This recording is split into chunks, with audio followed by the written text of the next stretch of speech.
If you're hurting someone you love, but you just can't seem to stop because you keep reacting, and maybe you think they're wrong and you're right, so why don't they just do what I want them to do?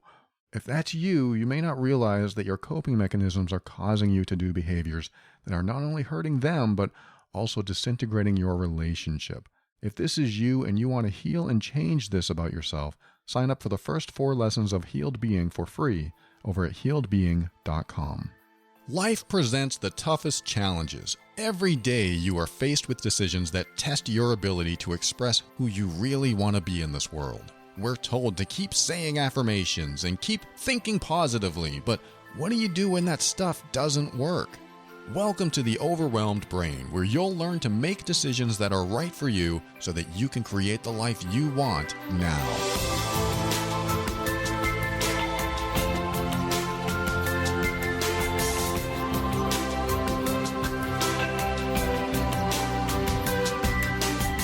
Hello, this is Paul Coliani, and I want to help you learn the skills you need to deal with life's challenges using emotional intelligence and critical thinking without compromising who you are. This show consists of my personal opinions and is meant for informational purposes only. Always seek a professional for your mental health and well-being. Thank you for stopping by. Thank you for being here today. I've got probably 1 or 2 messages I'm going to read and do my best to answer them. I guess like Dear Abby style. This is what I do here. I've been doing this for 9 years if you're just tuning in for the first time.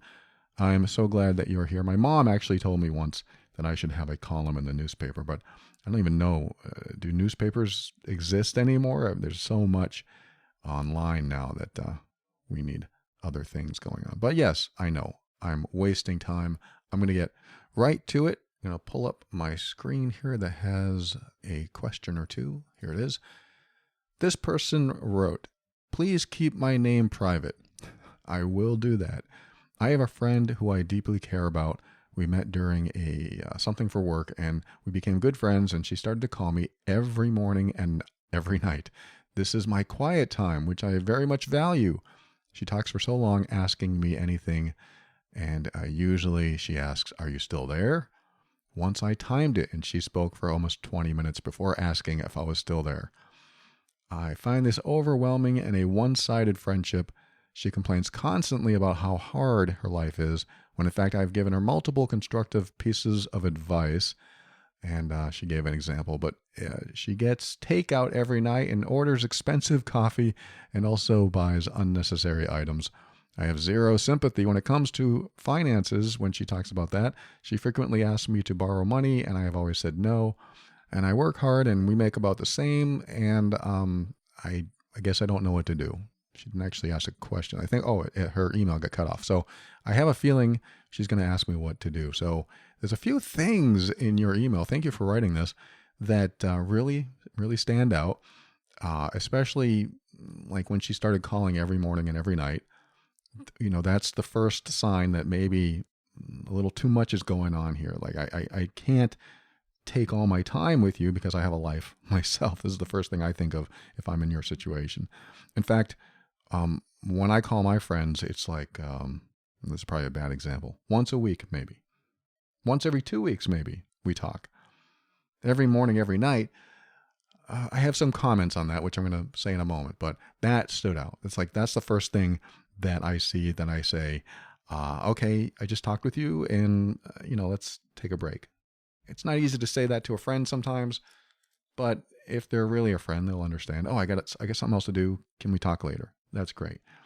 So I think what I'm saying is from the very beginning, things started happening that weren't addressed. And this is how the downward spiral usually begins. If it's something, or if something is going on that you don't address, what it does is create a foundation for the rest of the time or the rest of the events or behaviors that you don't want to happen. So maybe at the beginning it was great that you both talked a lot and maybe you enjoyed that with each other. And so maybe that was part of enjoying building this friendship, but you probably had some feelings about it. And if those feelings weren't expressed in some way, then that foundation is created. So that foundation is the most important part of this. And so you're past that now, which makes it a little bit more difficult. because once the foundation is created, it's hard to take a big step back and say, hey, when we first started talking, yeah, I didn't like that. So I should have said something then, but I'm saying something now. And that's when it becomes harder, because now there's a different vibe with your relationship. The vibe is step 1 was fine and accepted. Step 2 was fine, or phase 2 was fine and accepted. I was talking a lot and you were fine with that. I never gave you a break and you were fine with that. I was talking about all my problems, even though I have resources, and you gave me advice and everything was fine with that. So what's the problem now? Why are you bringing this up now? That would be why it's hard to go back in time and try to fix it from the beginning. But it's also why it's so important to address this as soon as it happens.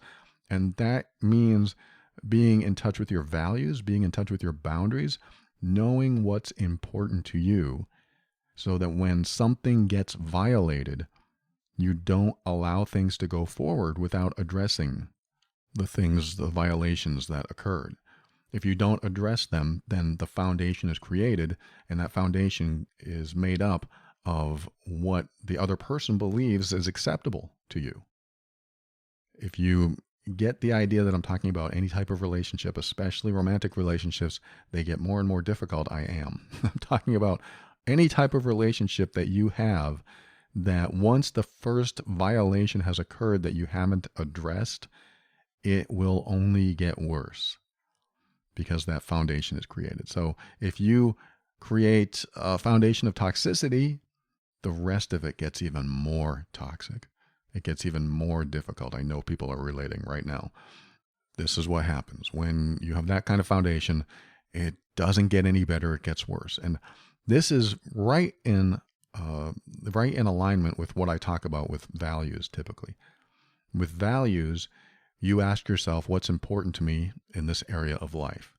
For example, what's important to me about this relationship? Well, it might be laughing and mutual respect for each other, honesty, sharing our life stories, things like that. But maybe you also value interaction, a two-way conversation. And when that was violated, even though you might not have thought of this consciously, you had this feeling about it when it started happening. The feeling usually tells you what your values are. Like if you feel like you're not getting the time that you would like to have as a friend, and that feels either disrespectful or like she's crossing your boundary in some way, like steamrolling you or dominating, and that feels like you are being pushed down or squashed, those feelings usually tell you what you value. That's so important to label in your life. Like, what is being squashed right now? When you first start to get that feeling, what is being squashed? What is being repressed or suppressed in me? When I put myself in that situation and the person's dominating the conversation, a one-off is not a problem. If they dominate the conversation and a one-off thing, I call my friend and he's telling me all the problems and all this stuff going on in his life, and I'm just sitting there listening for 20 minutes. I'm going to do that because I'm trying to be unconditionally loving and supportive to my friend.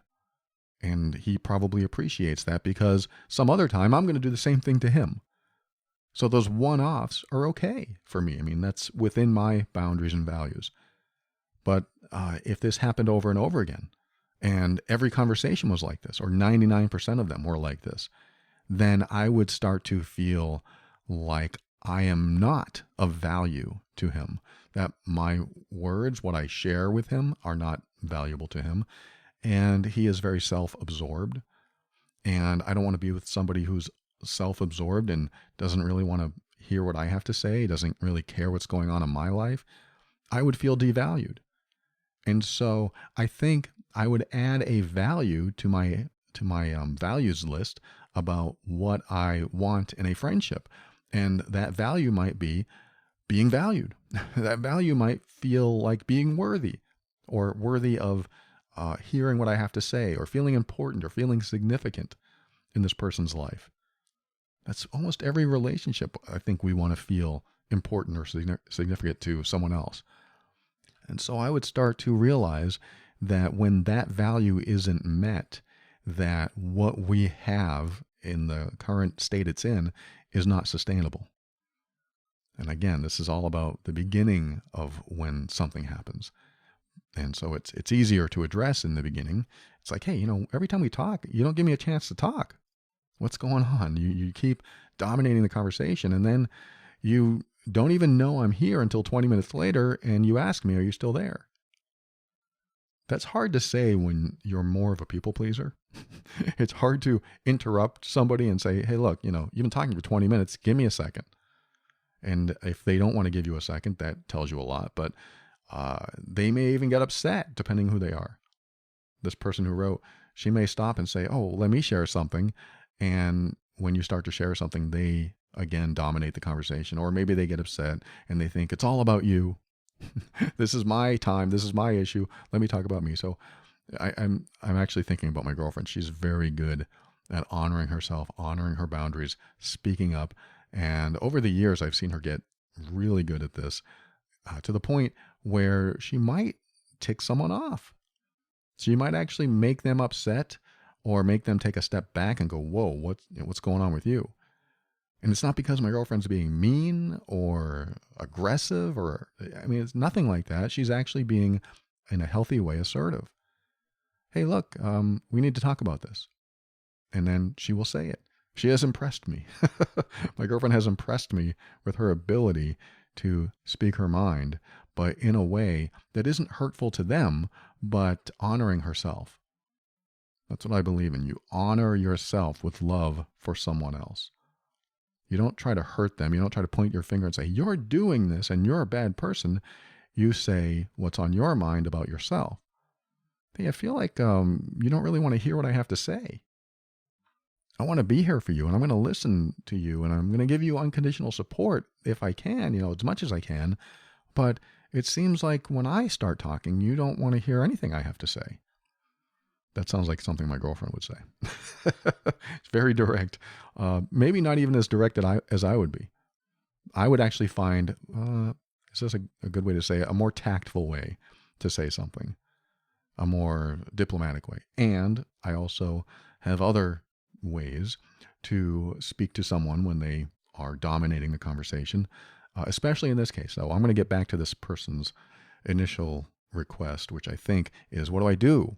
I mean, she didn't ask the question. I think the email cut off, but that's the question I'm going to answer. What do I do about this person? What do I do now that this foundation has been established and she sees me as a person that listens and keeps her mouth shut and just waits and waits until she's finished? What do I do? Because that isn't a fun conversation for me. Plus, it's taking up a lot of my time. Plus, she's complaining about a lot of things that I have solutions for and I figured out in my life, but why can't she do these things for herself? Now, another thing that stood out in your email, let's get back to your email, is she said that I've given her constructive criticism. I think this goes nowhere. With a lot of people, this goes nowhere. In fact, I want you to burn into your brain that I am not going to help someone unless they ask. Now, this doesn't mean you see someone hurting and you're not going to help them unless they ask. I mean, some people need help. I'm talking about this friendship that you have. A lot of people will complain and not want the solution. They'll complain because it feels good to release it, to release that emotional energy. But they're not necessarily looking for a solution. It's almost as if they want to own that feeling they have, the victim state that they're in.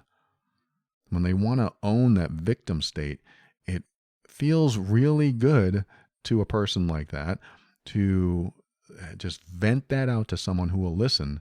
And they just want to feel validated that being the victim is okay. Now, I'm not talking about everyone. There are real victims in the world with real issues and real challenges that they can't resolve. And even when you try to give them a solution, even if they ask for it, the solution may not work for them. There are circumstances that definitely don't apply. I'm not talking about that. I'm talking about people who stay in victim mode and will even be given the answer that takes them out of victim mode. and it still won't work for them because they want to stay in victim mode. And you have to be aware that there are people like this that want to stay in victim mode, even if consciously they don't want to. They say, I don't want to be a victim. This is what they do. They say, I don't want to be a victim, but I am, and there's nothing I can do about it. I have no choice. And they believe it. And maybe for them it's true. Again, I'm not trying to discount someone else's issues or challenges, but I am saying that there are people that stay in victim mode and they don't want to get out of it. And all they want to do is vent about it. I want to use a different word, but it starts with a B. They want to be about it. They want to vent about it. They just want to speak it and be dramatic about it. Those are what I call sometimes professional victims. It's like they've made a living out of it or a career out of it, even though maybe they're not getting paid. But they've invested a lot into their victimhood. And so there are people like that. Hopefully no one that listens to this show or no one's friends that listen to them. But this person, she has a friend that might be maybe in that space. I don't know her situation. I didn't hear her side. But it is difficult when you're in a conversation and you don't get a break. And it's very one-sided. And when it's one-sided, like the way this person described, I call that therapy. She is using you as her therapist. She is using you as her sounding board, as her place to vent. And this may be very therapeutic for her. Maybe she's getting a lot out of it. But friends should not be this type of helper. I'm saying should, maybe that's the wrong word, but in general, friends shouldn't be this type of helper. I think it's important to have a balanced friendship where you both interact and you both contribute. And so the person who wrote, this is not balanced. This is a therapeutic situation where you can't be her therapist, even though it sounds like you're trying, giving constructive criticism, but she doesn't want to hear it. To me, this is what I'm getting from it. She doesn't want to hear that. She just wants to be validated in her righteousness. Again, I'm making some assumptions. I don't mean to. I'm just taking the generalized concept of someone who plays the victim all the time in this way.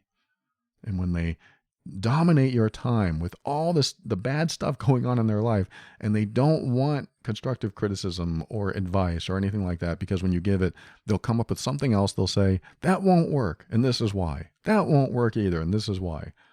You have to stop giving advice because that's not what they want. So that's part one of my answer. You just have to stop giving advice because people like that won't take it. They don't want that. From my experience, they do not want that. They just want you to listen and hopefully validate their righteousness. Now, where do you go with somebody like this? This is part two of my answer, I guess. For me, this is where I've gone because I've had people do this to me, not as a coach, but as a friend or a coworker. They've done this to me. They complain, they vent on me or vent to me. They complain about their boss. They complain about their friends, their financial situation.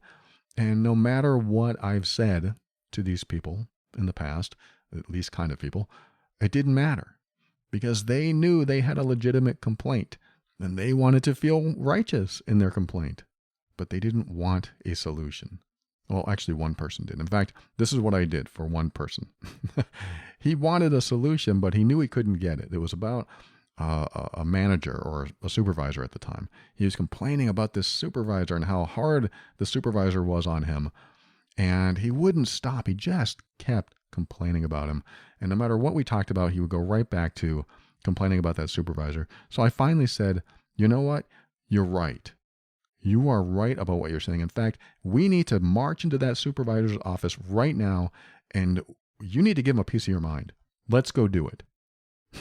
Let's do it right now. Let's go march into that person's office and give him a piece of your mind because you're right.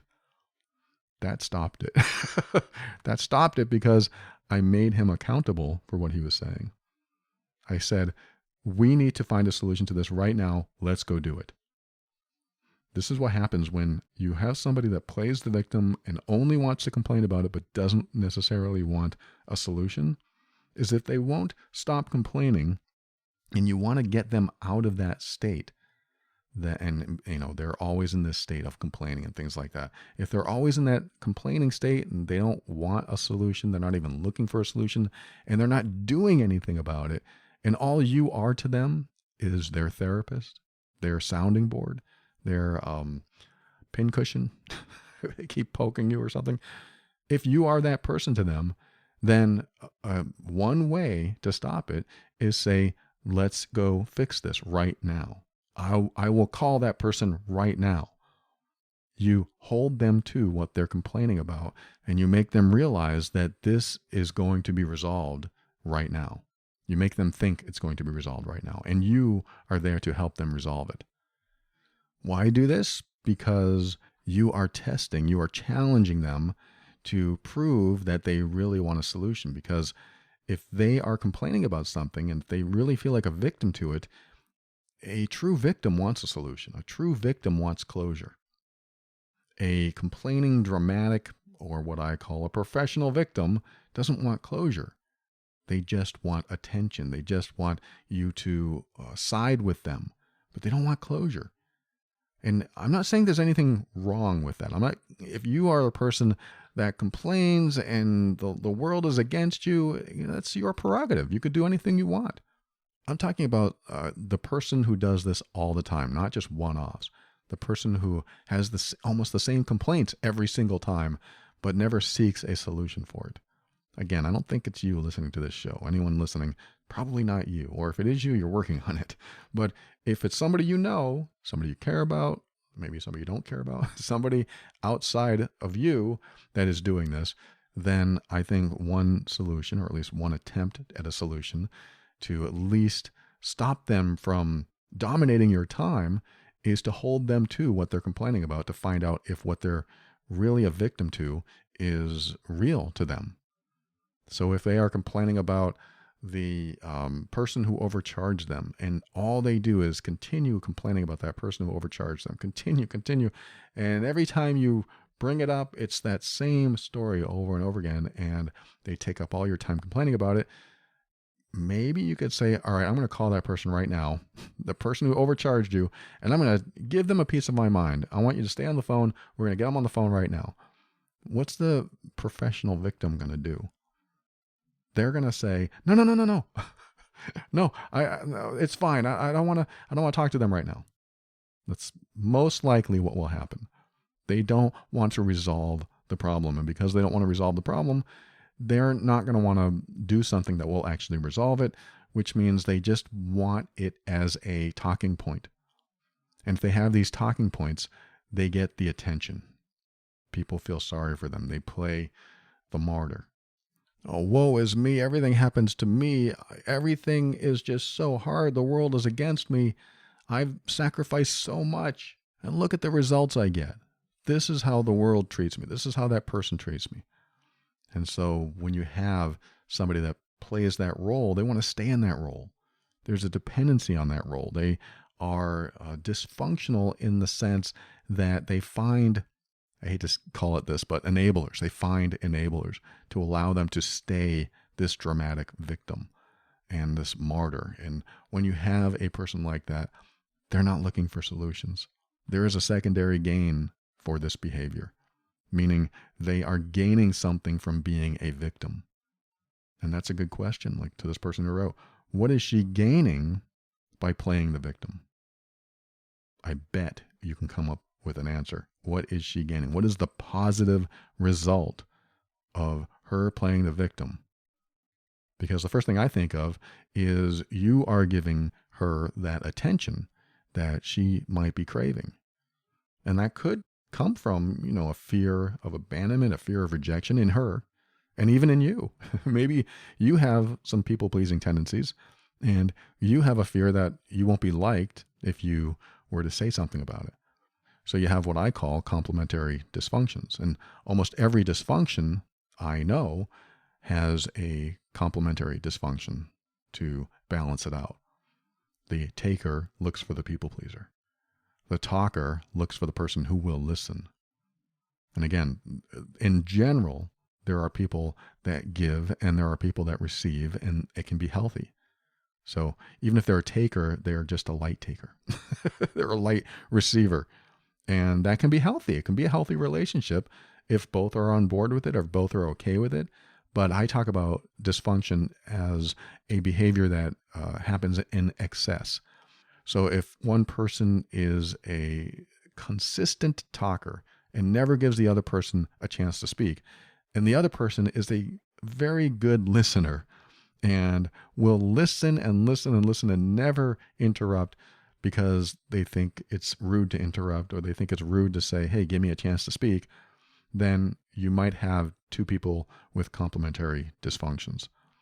And that happens a lot. It's almost as if they enable each other's dysfunction. It's a typical codependent situation in that respect.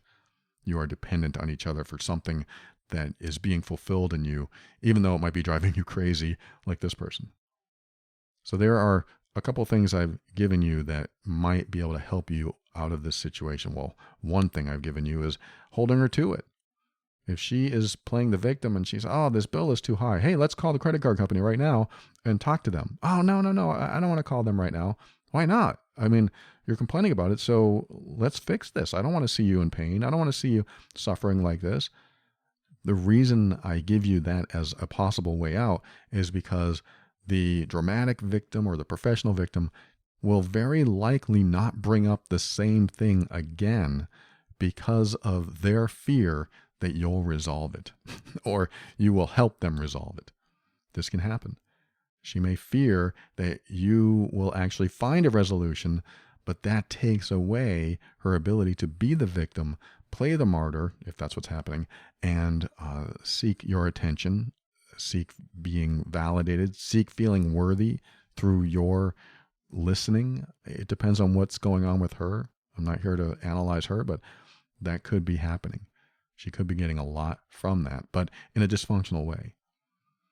So where do you go besides that? I think it's important to be a friend. Hey, I want to tell you about what's going on in my life. That might be something you say and see if she listens. And if she interrupts and then starts talking about her life again, you say, that's great. And I totally understand where you are. And let me tell you what's going on in my life again. You bring it right back. But that may not be easy. And that may actually bring some aggression from her, this other person. And you'll find out if you truly have a balanced relationship or balanced friendship. So there are other ways to deal with this, but I wanted to give you something to start with. And there's one more thing. You said that she always asks for money. So here's how I would approach it. It may make you uncomfortable, but I think it's important the next time she asks you for money to say, when you ask to borrow money, it makes me feel uncomfortable. Say something like that. I mean, that may not go well, but this is what you're going to find out. When you tell a friend that you're uncomfortable about something they're saying or doing, a friend, a real friend, one who loves you, one who cares about you, one who supports you, is going to say, oh my God, I'm so sorry. I didn't mean to make you feel uncomfortable. I won't do that again. That is off the radar. I will definitely not bring that up again. That's what a friend should say. A friend should be okay with your values, with your boundaries, with what makes you uncomfortable. They should be okay not violating those things. They should be okay and even want to treat you in the way that you want to be treated and not the way they want to treat you regardless of how you feel about it. That's my final piece of advice here, is that sharing something like that, sharing your truth, is one of the most wonderful gifts you can give to someone who loves you. It's true. Sharing your truth is a wonderful gift to someone who loves you, because what more would somebody who loves you want than to treat you the way you want to be treated? That is my personal favorite tip that I've ever told myself. This is something that I love to get from my girlfriend. She will say something to me that is a better way to treat her. In fact, we just had this conversation last night. Like, I used to use the term, this might be personal, I used to use the term babe with her because I think she's a babe. I think she's great. And she goes, when you use that term, it's very demeaning. It's very She didn't use the word demoralizing, but she says it's kind of sexist. And I never thought of it that way, but there's a lot of people that use it in a sexist way. Hey, babe, because she feels marginalized as a woman. She feels like she's been minimized down a notch or two under men. And I took that well. I thought, okay, that's true. I didn't call her babe a lot, but I've used that term because I thought it was a compliment to say, well, you're a babe. This is great. And she goes, well, that's different. She said, you're a babe is different than saying babe. One is, what'd you say, an adjective. One is a label. Like if you call me babe, I said, oh, it's like in the old days when the boss had a secretary, it was a male boss and a female secretary, and he would say, hey, babe, come in here and get me some coffee. Like he was ordering her and controlling her, and she felt the need to do it, or if she didn't do it, she'd get fired, whatever it was for them. But it became normal in society at that time, I think. I mean, I haven't done the research on this, but I believe it was more normal for the male-dominated leadership role in a lot of businesses to be sexist toward women or marginalize women or keep them at a notch below them or 2 notches or 5 notches below them so that women knew their place. This isn't my belief.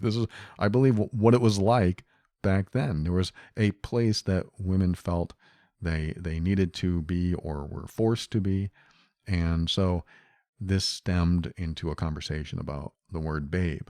And I'm not trying to get political. I'm not trying to bring up sore subject for anyone, but this is where she was, and this is what she conveyed to me, and I totally understand it. I totally support her understanding of this, and now I understand it, that she's been a woman all her life, and she's heard a lot of demeaning and belittling comments, and I'm sure some of them included babe. So I'm not calling her that anymore. That's not something she wants to hear. She doesn't take it the way I mean it. And I am totally supportive of that. I never want to offend her. I never want her to feel less than me or inferior to me. She is my equal. She is equal in every single way to me.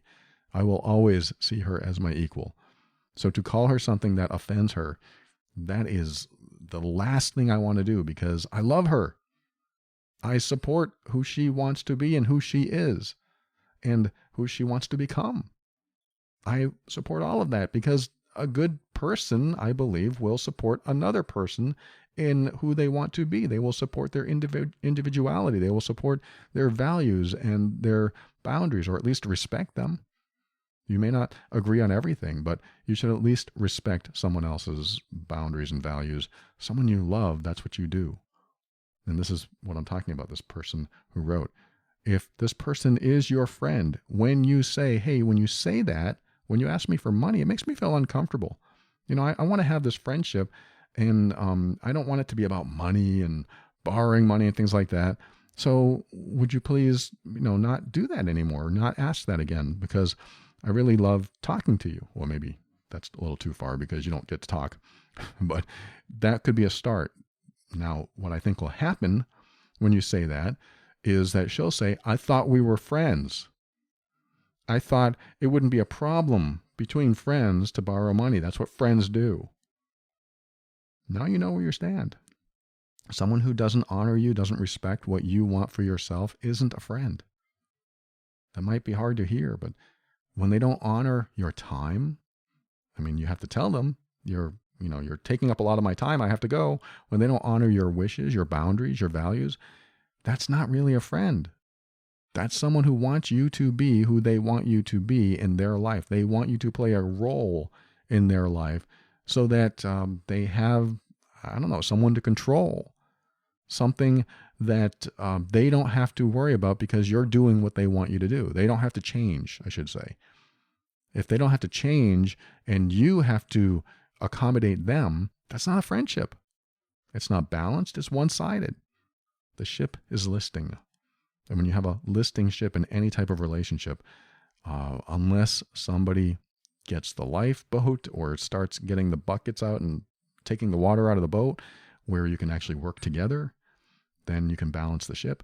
Unless you both start doing that, unless you both are working on righting the ship again, righting it into the right position where it's not sinking, not listing.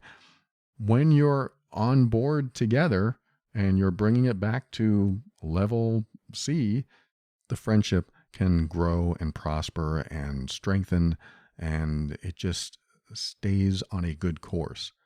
But if you express a value or a boundary and that person doesn't want to support that, then they don't support your independence. They don't support you as a person. They only support you to the extent that you will do what they want you to do. And that's not a friendship. That's not a relationship. That's very one-sided. It's a dominant, submissive situation. It's an authority, subservient situation. And when you're in that kind of relationship, unless you agreed to it, it can work in some situations, but most healthy relationships are balanced and not set up like that.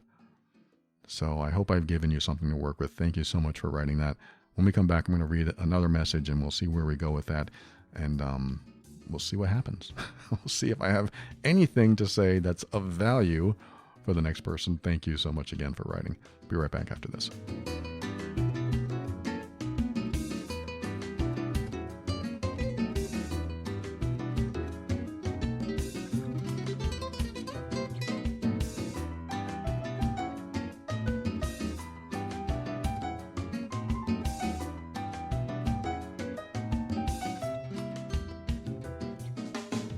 Speaking of therapy, there is a great place to go for therapy. It is called BetterHelp. They are today's sponsor. What better help can you get than one-on-one? When somebody is there to ask you questions and guide you through the challenges that you're experiencing, BetterHelp is such a great option. It's convenient, flexible, affordable, and it's entirely online. No waiting rooms, no driving there and then having to sit in the car for 20 minutes afterward and process stuff. I mean, you're where you feel safe, where you feel comfortable. You can work with a licensed therapist, and BetterHelp is there to help you live a more empowered life. I mean, one of my philosophies is trying to figure out what allows me to feel like my best self or the best version of myself. This is what working with a therapist can do. They can help you get closer to the best version of you. For me personally, I need to take breaks throughout the day. I need to be able to get up when I've been a little bit overloaded, a little bit stressed, and just take a break. Overworking stresses the heck out of me. And if I don't take breaks, then I'm not giving my mind and my body what it needs. Sometimes we need somebody to guide us there. Sometimes we need somebody to help us understand what works for us. That's why I'm telling you about BetterHelp. In fact, go to betterhelp.com/brain and you'll get 10% off your first month. That's BetterHelp, 2 words, BetterHelp, HELP.com/brain. Get 10% off your first month today.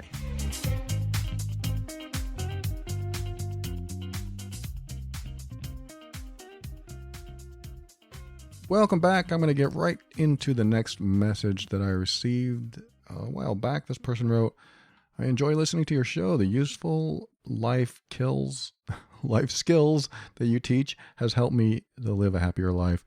Oh, that's great. And I have a dilemma which I have not been able to resolve, and I thought I could ask you for help.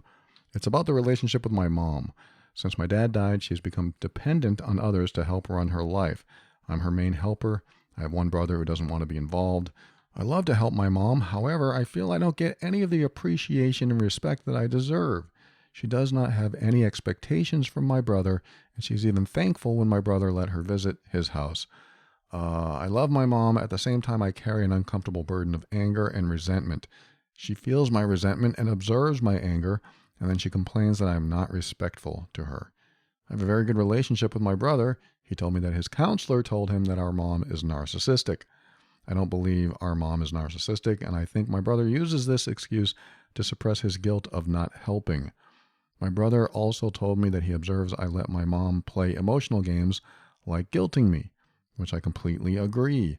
I love my mom. How can I help her without suffering? Thanks for your attention to my question. I love your show. Thank you so much for sharing that. And yeah, you are in probably the same type of position that I talked about in the last segment, where you might have some boundaries and values being violated, or you probably really do have some boundaries and values being violated, and you're not asserting yourself in a way to express that to someone that you need to express that to. So your mom it sounds like she might need some help now that her husband's gone and you have stepped in to do that. But it sounds like you haven't set any ground rules for your helping her.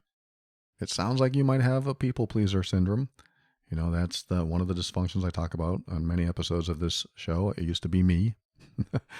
People pleasers grow resentful when they don't receive any type of reciprocation for helping someone else, or for being accommodating, or for being nice and supportive. People pleasers often look for any type of acknowledgement, validation, or reciprocal behavior so that they can feel liked, accepted, loved, and just acknowledged, like I said, so that they can fulfill some sense of lack of self-esteem or self-worth. And I'm not saying that's you. You could be definitely beyond that, or maybe you're in the middle of it. Maybe that's how you are. I don't know. But that is often what happens, is that resentment grows from a lack of reciprocation, a lack of validation, acknowledgement. Everything you're describing tells me that you might be along the people-pleasing line. You are part of that. And I say that with all respect for you and where you are and what you're doing, because what you're doing is very kind and supportive and loving. To help someone else, to take care of them when they have trouble taking care of themselves. Very supportive and very loving. But you have to have boundaries too. You have to. You have to be in a space where you care about yourself, you respect yourself, you love yourself enough so that other people don't make you feel like you are dirt, or not worthy of love, and not worthy of kindness back and respect back, or even acknowledgement. Now, this doesn't mean that you should necessarily get acknowledgement, because my question to you is, what is your end game? What is your purpose in helping her? Because some people will have a purpose in helping another person without looking for acknowledgement, without looking for validation, because they care about that person and want them to be okay. I think of assisted living. There are people that work in assisted living that care enough about elderly people, the people that can't get around on their own or can't do a lot of things on their own, and they need help living. I think a lot of people in that profession know that they are in sometimes a thankless position. Now, you are not in that situation. This is your mom. I mean, you could look at it that way. You could look at it and say, this is a thankless situation and I have to be okay with it. And if you did, it might release you from this resentment. You could also look at it as your mom isn't the kind of person that is vulnerable and says thank you. I mean, that could be it. She doesn't want to be in that vulnerable space of acknowledging you and validating and thanking you for what you're doing for her. Or your brother might be right. Your brother could be right that she's narcissistic, or she at least has narcissistic tendencies, or you've already told me that she guilts you, so that's an emotionally abusive behavior. So even if she isn't narcissistic, she's being emotionally abusive, at least in that respect. So when you feel guilted by someone, especially when you're helping them, boy, there's some narcissistic tendencies there for sure. It's not unhealthy to express a boundary to someone you love. It's not. It's not unhealthy to express that you would like to be treated a certain way. And again, someone who loves you should want that. They should want what you want for yourself, because that's what makes you happy. That's what makes you comfortable. That's how you feel love, and that's how you feel loved. So when you ask somebody to honor that boundary or value or whatever, you are asking them to treat you in the way that a loving person should treat another person. Now, with your mom, that might mean saying, hey, Mom, don't try to make me feel guilty. I'm doing my best. I'm doing what I can for you. So please don't lay a guilt trip on me.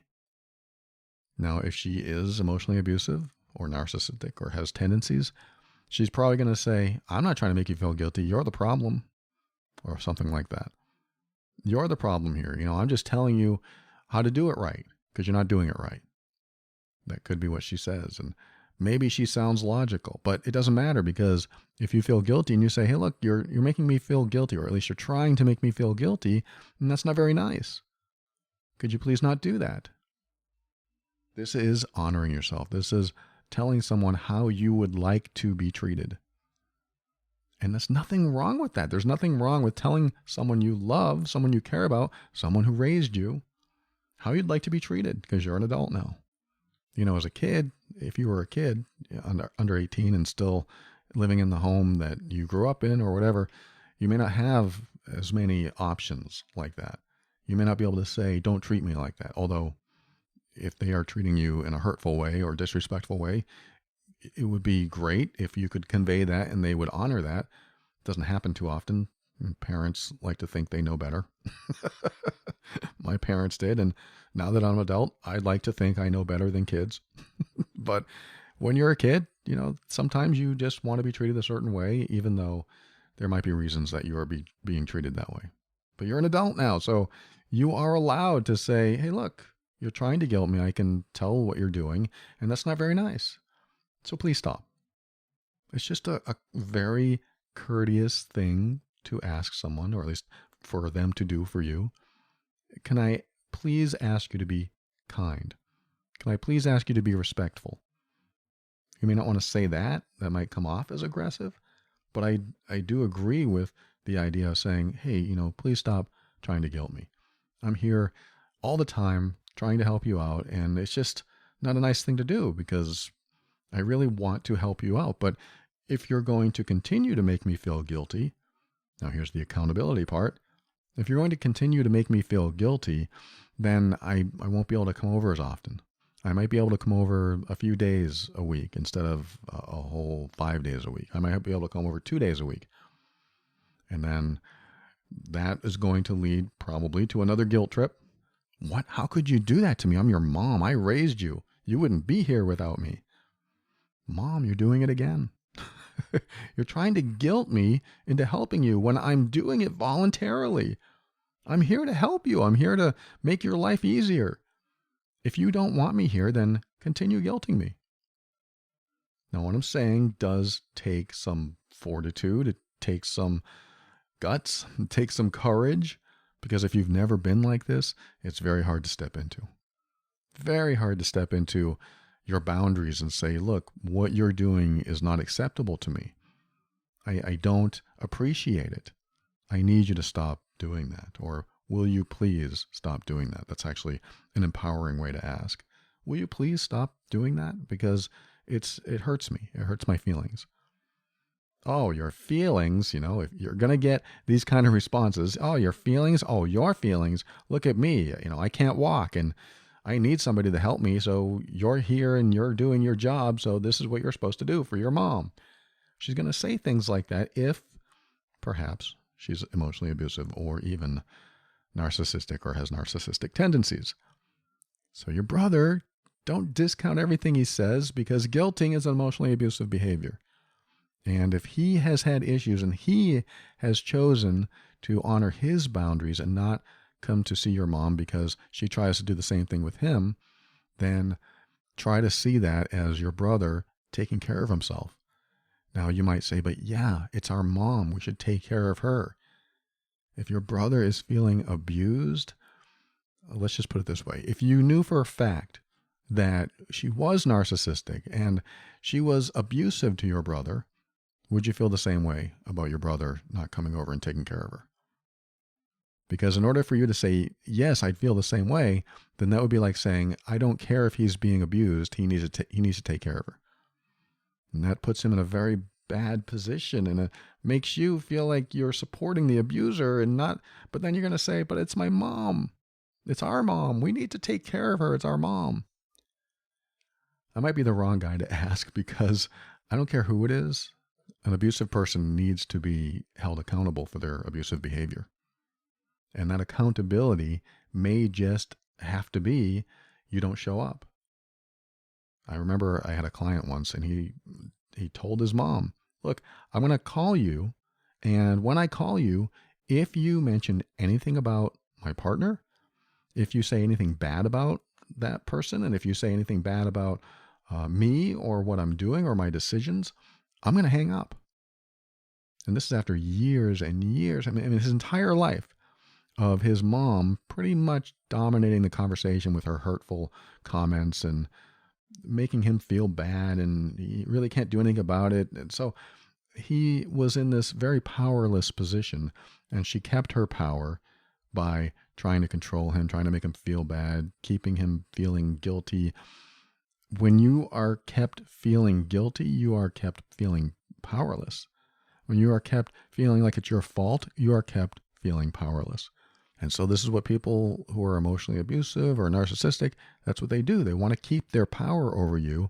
And if you are focused on yourself and everything you are doing wrong or not doing right, then they're in a place of power and you are powerless. So their goal is to keep you in that position so that they don't have to change. They won't have to change if you stay powerless, because you'll continue to be focused on yourself.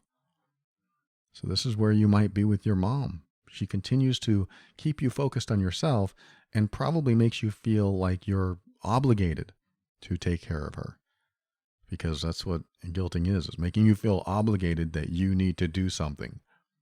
You're supposed to feel guilty if you don't do that. And as long as you stay focused on what you're doing wrong, that's what's going to happen. Is she's going to take advantage of that over and over again because she knows she can. So the reason your brother isn't feeling the brunt of this is because he's shown her that he won't take it. He won't accept it. He won't accept her behavior. And because he is not accepting that behavior, she's not doing that behavior because it doesn't work on him. You can hear where I'm going with this, unfortunately. It works on you. Her behavior works on you. And so she treats the person that it works on the way she treats them because she's getting her needs met. And she may have real needs, but it doesn't mean she's allowed to abuse you. There's no excuse. There's no reason for someone to abuse you. And that is abusive. Guilting someone is abusive, even if it's a minor offense. Somebody might say, well, yeah, but, people do that all the time. They try to make you feel guilty. It's an abusive behavior. It is a way to make someone focus on themselves and make them feel bad about what they're doing and who they are. And so when someone tries to make you feel guilty, they are causing you to stay in a lowered state. And that lowered state is what I would call disempowered. You feel powerless when you're in that lowered state. And if you're powerless, then you're more likely to continue doing what the abuser wants you to do. And you don't want to be in that state. This is why I started talking about this, about being loving and caring toward yourself. It is the ultimate in self-respect to look within and ask yourself, do I deserve this? Do I deserve to be treated this way? Am I worthy of this kind of behavior, or am I worth more? Because right now I feel worth less, and I don't like that feeling. I come to her house all the time and I do all this stuff, and she doesn't say a word. She doesn't thank me. She doesn't validate me. Well, that's why I asked what your end game was. If your end game is to take care of her, you may not get a thank you or a validation. But if she goes overboard and makes you feel guilty, you have to think about your values and your boundaries and what you want in your life. What do I want in my life? What kind of treatment do I want? Even if it's from my mom. And I'm not saying that you shouldn't take care of your mom, because I think that's very noble. I think that's a wonderful thing to do. But you do have to understand that there might be some aspects of your mom that you have to accept and you won't be able to get around. And you are also allowed to tell someone how you want to be treated. And so that might mean telling your mom, please don't do that. If you do that again, I'm going to leave. And again, that might be a tough place to get to, but I highly recommend you go to theoverwhelmedbrain.com, type in the word boundary, or just the word bound, because every variation of boundaries you're going to find, and look for my episodes and articles on boundaries. Those are so important, especially if you are a kind, caring, giving person. If you're a rescuer, if you are a fixer, if you are a people pleaser, a lot of these dysfunctions have their complements, like I was saying. If you're a people pleaser and the other person's a taker and ungrateful for what you're doing, or at least they don't show their gratitude, then you're going to complement their dysfunction or her dysfunction. And when you do that, it creates a complete cycle of codependence and continues to harm both of you. Because when you are completing the cycle of codependence and dysfunction and toxicity, you are both harmed. The abuser, if that's what she is, if she's abusing you, she is harmed because you are continuing to show up in a way that allows her to abuse you. And I'm not blaming you. I'm not saying that it's your fault. I'm just saying that if you put gasoline near a fire, the fire will eventually spread and maybe explode. So we have to be really careful what we're feeding dysfunctional people.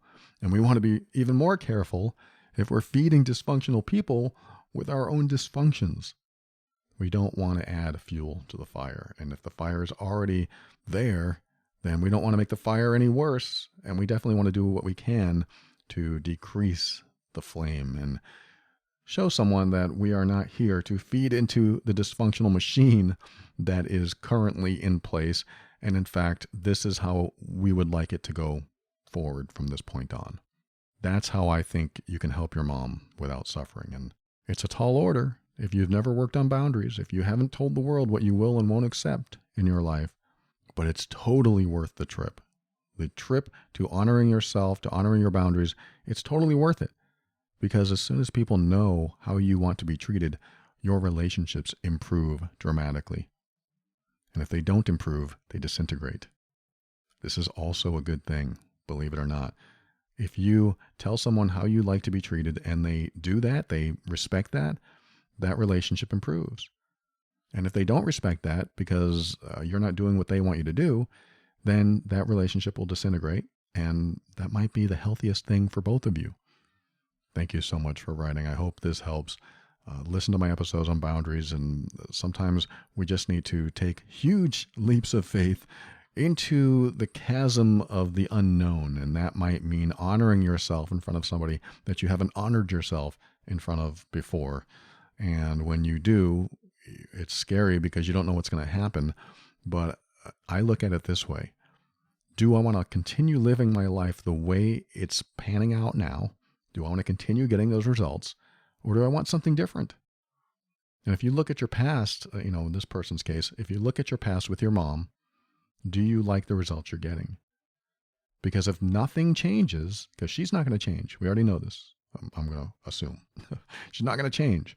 But if you change, you might actually get different results, and you might actually improve the relationship. That's the scary part, because you don't know if it's going to improve. Maybe she'll kick you out and say, never come over again. That's the risk. That's the risk we take when we take that leap of faith to honoring ourselves. That's the risk we take, is that we could actually lose a relationship that we care about.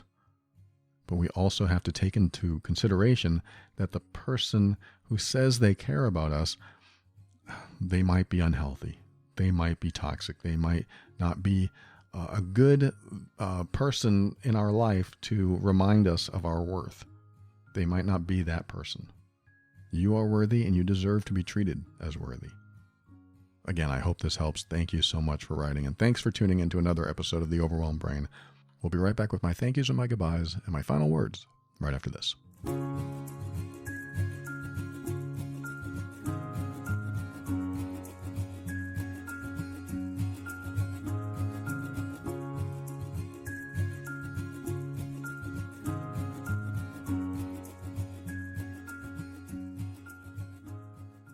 Thank you for listening to another episode of The Overwhelmed Brain. I want to thank our patrons this week: Allison, Chelsea, Deborah, Samaya, Mary, Harriet, Andreas, Anna, Paige, Brian, Donald. Wow, I see these names every week, and I swear I pronounce them differently, a little differently every time. So grateful for your financial support. These are what I call the patrons of the week. I read different names every week, and they have offered to financially support the show through the patron program. If you are interested in supporting the show or you find value like these patrons do and want to give back, head over to moretob.com, like the overwhelmed brain, moretob.com. Thank you, patrons. I appreciate all of you. I'm very grateful.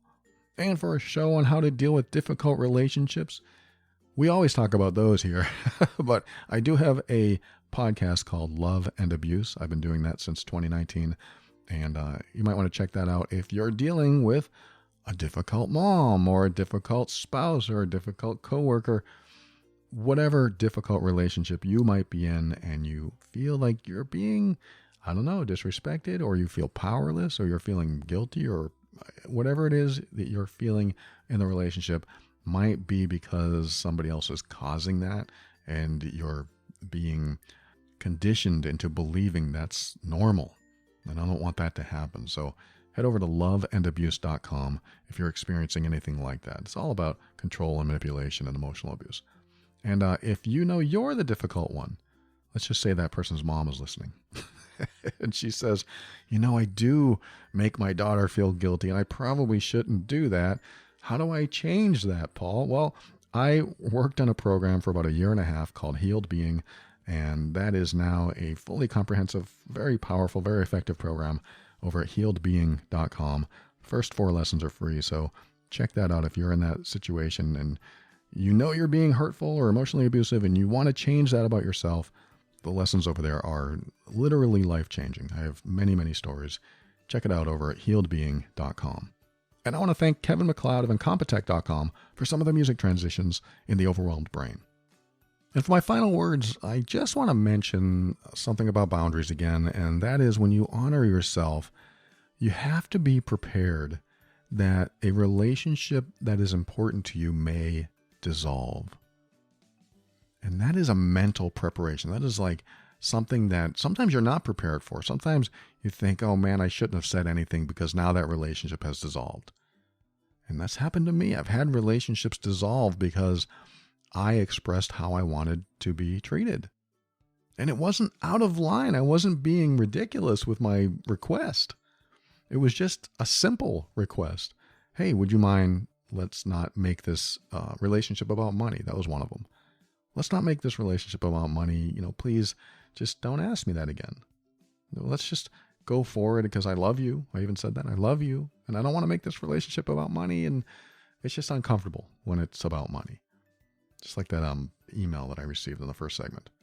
It's not comfortable to me. So I don't want our relationship to be about that or have that as a part of, our connection.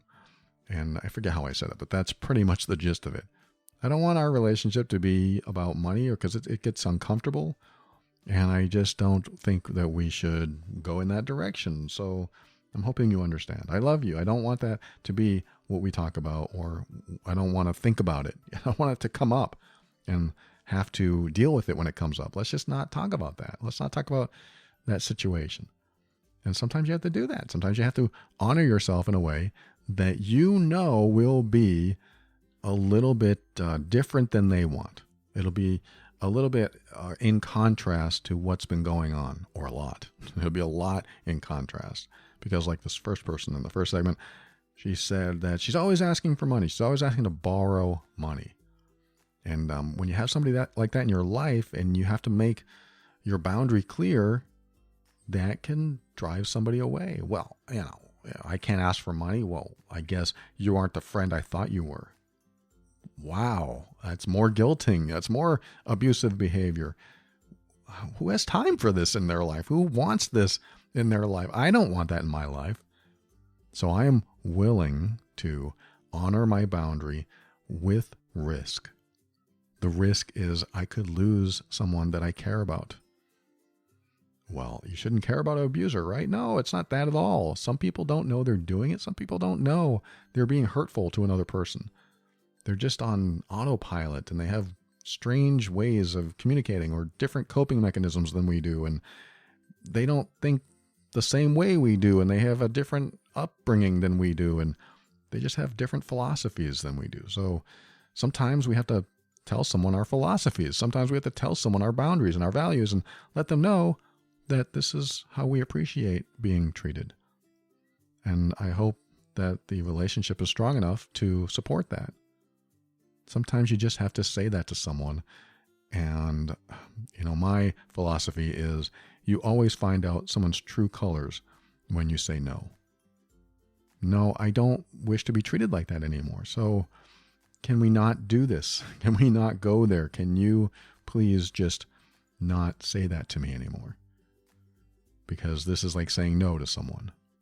No, I don't wish to be treated that way. You get to find out someone's true colors. So they are either going to say, I'm so sorry. I never want you to feel that way because I love you. I care about you. And I don't want this to interfere with our relationship because I want our relationship. They're going to say that, or they're going to say, what? And I'm going to embellish. You're saying something that is taking away my ability to control you. You're saying things that interfere with our relationship the way I want it to be. That could be the kind of response you get, at least an outline of the kind of response that you might get. And then you have to assess whether the relationship is worth keeping. It's like this person who takes care of her mom. Is that relationship worth keeping? Well, Paul, I have no choice. She's my mom. You might feel that way. And it might be true. Like maybe if you don't take care of her, she'll wither and pass away. I don't know. She might. Maybe not. Maybe she'll find another way. Maybe there's another choice that you haven't considered. But I do know, because you're the caretaker, because you're helping her, you have more power than you think. When you are the person's resource so that they can survive or at least live comfortably, have some sort of quality, higher quality of life, then you have more power than you think. So people that are taking advantage of you when you're doing that, when your mom's taking advantage of you or making you feel bad, even though you're doing all this work, you have the ability to say, look, you better stop that because that's disrespectful. And if you don't stop, I'm not going to come over. But Paul, that sounds like a threat. That's what you might say. That sounds like a threat. No, it's honoring yourself.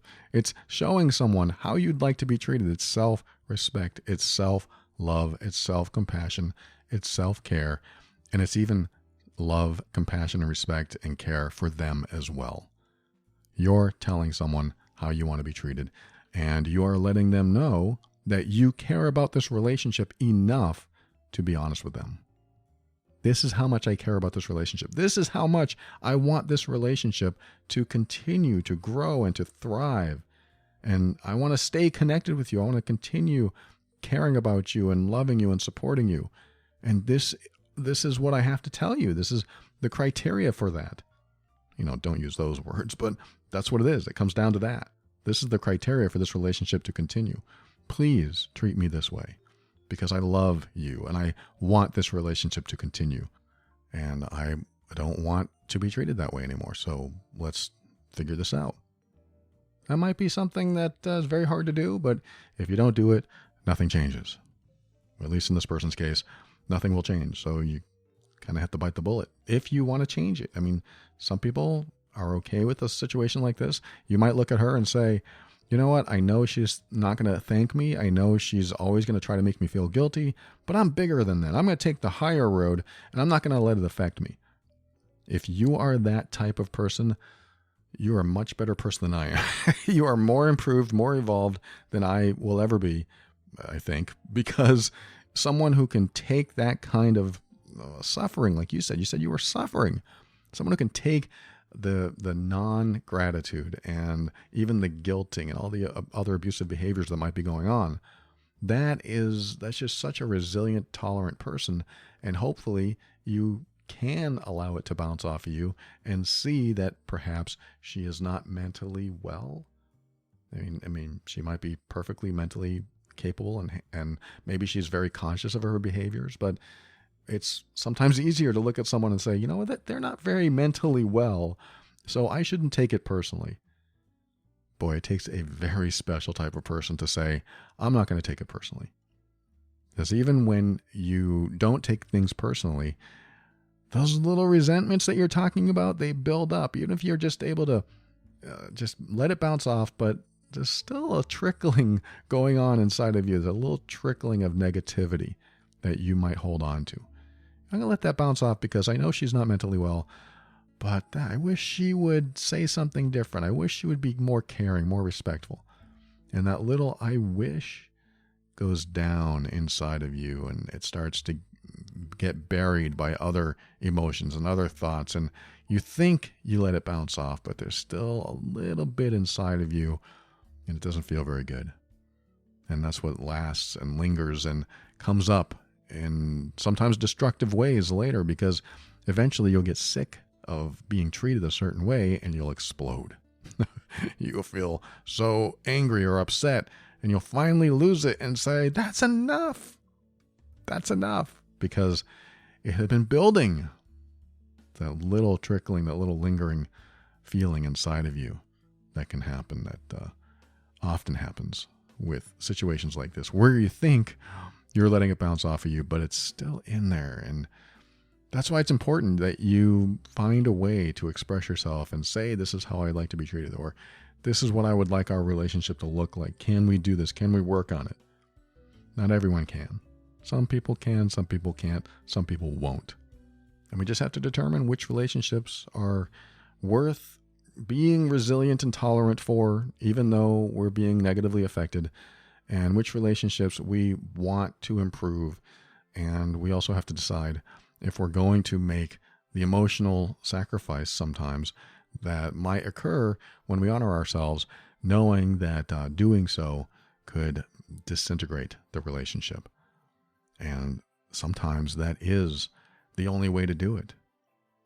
And if you feel like you're stuck, this person who wrote, who has a member of her family, like she can't get away because that's my mom, and if I don't take care of her, nobody will, then you still have the power because you're taking care of her, and you can say, look, I'm not going to tolerate that. You don't get any pudding. You don't get any dessert this time because you're being mean to me, and I don't like that. You might have to do little things like that. I'm not saying that you should. I'm just thinking, if this were me, that's what I would do. I would start honoring myself in tiny ways and letting her know there are consequences for being hurtful to me. I hope some of this stuff helps today. I hope this episode has given you some guidance. If not, I've got 9 years worth of more episodes you can listen to, so something out there has got to be helpful. But if you're still looking for the answers, always keep an open mind. That's where you step into your power so that you can create the life you want. Always take steps to grow and evolve. You are powerful beyond measure. And above all, and this is something I absolutely know to be true about you, you are amazing.